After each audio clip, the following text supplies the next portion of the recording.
ఇచ్చిన కంప్లైంట్లో 8 కోట్ల రూపాయలు ఉంది అంటారు. నాకు తెలిసి కృష్ణాకు చదువుకున్నారో లేదా ఎమ్మెల్యే పక్కన వాళ్ళతో ఏమో కానీ అంత చదువుకున్న హరీష్ రావు, కేటీఆర్, కృష్ణాకు, ఎమ్మెల్యే ఇంకా ఎవరైనా కానీ ఒక్క ముక్క కూడా 8 కోట్లని లేదు, నా పేరు లేదు, నేను బెదిరించినట్లు లేదు, నాకు సంబంధమే లేదు. ఒక్క ముక్క కూడా నేను చేసినట్టు కానీ నేను అడిగినట్టు కానీ లేకపోతే 8 కోట్ల నా వాస్తవం ఏది లేదు. కానీ అభూత అన్నగారు నమస్తే. నమస్తే. ఎక్కడ సార్? నేనా బయటకు వచ్చానండి కర్నూలుకి. Okay okay. విజయ్ ఉండడం కర్నూలే కదా మీరు? అవును.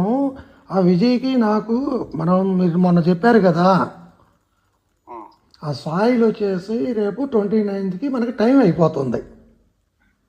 29 లేదు, టైం లేదు, ఏం లేదు. రేపు పొద్దుగాల కొడితే గుద్దవాళ్ళు కొడతారు మా వాళ్ళు.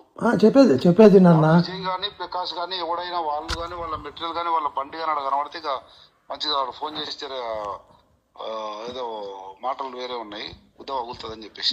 అది కాదన్న చెప్పేది. నేనేం చెప్పానంటే విజయ్ చెప్పేది వినరు. శ్రీనివాసరావు గారు చెప్పండి.